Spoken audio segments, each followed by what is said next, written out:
Selamat datang di Jejak Tokoh. Subscribe dan klik tombol lonceng.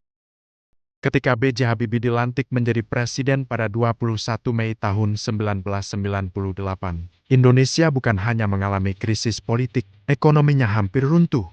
Nilai rupiah terjun bebas, ban kolaps, harga kebutuhan pokok melonjak, PHK terjadi di mana-mana. Banyak yang meragukan, bisakah seorang insinyur menyelamatkan ekonomi yang sedang sekarat? Untuk memahami tantangan Habibie, kita harus kembali ke krisis moneter ke 1997. Awalnya dimulai dari Thailand, namun dengan cepat menyebar ke Asia, Indonesia menjadi salah satu negara yang paling terpukul.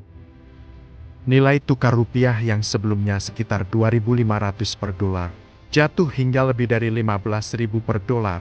Bayangkan, utang luar negeri membengkak, perusahaan-perusahaan tidak mampu membayar kewajiban, ban kehilangan likuiditas. Kepercayaan publik runtuh, masyarakat panik menarik uang dari ban, krisis ekonomi berubah menjadi krisis kepercayaan, dan di tengah kekacauan itu, Habibie mengambil alih kepemimpinan. Habibie memahami satu hal penting, jika sistem perbankan runtuh, ekonomi tidak bisa berjalan. Maka langkah besar pertama adalah membentuk Badan Penyihatan Perbankan Nasional (BPPN). Tujuannya jelas, menyelamatkan dan merekapitalisasi bank-bank yang kolaps. Pemerintah melakukan rekapitalisasi perbankan. Bank yang tidak sehat ditutup atau digabung. Langkah ini tidak populer, banyak kritik muncul. Namun tanpa stabilisasi perbankan, ekonomi tidak mungkin pulih. Selain itu, Habibie melanjutkan kerjasama dengan IMF. Kesepakatan dengan IMF memang kontroversial. Sebagian pihak menilai Indonesia terlalu tunduk pada tekanan asing. Namun pada saat itu, IMF menjadi sumber bantuan dana dan kepercayaan internasional. Habibie memilih pendekatan realistis. Stabilkan dulu ekonomi, pulihkan kepercayaan, baru kemudian bangun kembali. Salah satu indikator penting adalah nilai tukar rupiah. Di masa awal pemerintahannya, rupiah masih sangat tidak stabil. Namun perlahan, nilai tukar mulai menguat dan stabil. Inflasi yang sempat melonjak tinggi, perlahan turun. Cadangan devisa mulai membaik. Yang lebih penting, kepercayaan investor mulai kembali.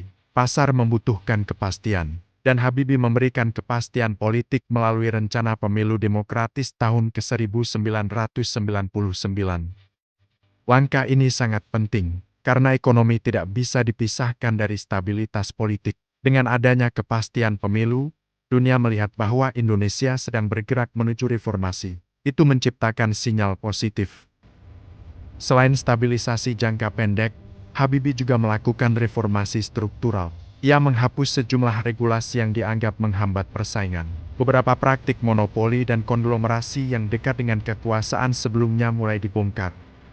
Transparansi mulai diperkenalkan, undang-undang politik diperbarui, sistem ekonomi menjadi lebih terbuka. Ini bukan perubahan kecil, ini adalah perubahan sistemik. Namun tentu saja, tidak semua pihak merasa diuntungkan. Sebagian elite ekonomi kehilangan privilege. Sebagian politisi tidak nyaman dengan kecepatan perubahan.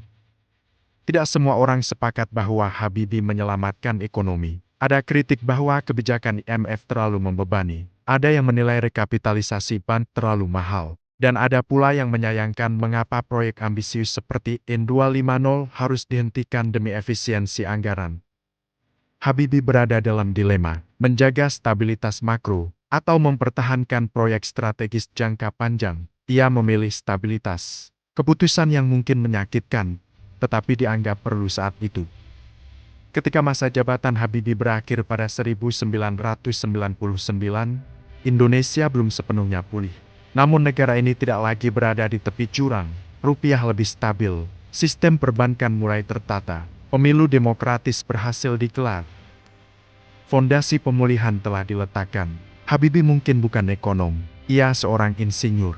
Namun dalam masa 517 hari, ia menunjukkan bahwa kepemimpinan bukan soal latar belakang, melainkan soal keberanian mengambil keputusan di saat paling sulit.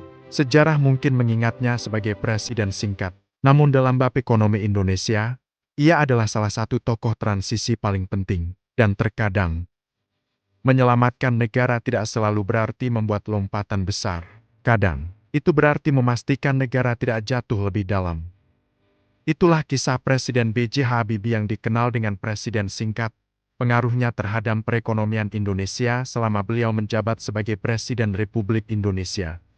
Apakah kamu tertarik dengan tokoh Presiden ketiga Republik Indonesia ini? Jika ingin bahas lebih lanjut pro kontra selama beliau menjabat, komen dan subscribe channel ini di Jejak Tokoh dan aktifkan lonceng untuk mengikuti informasi penting dengan sejarah tokoh.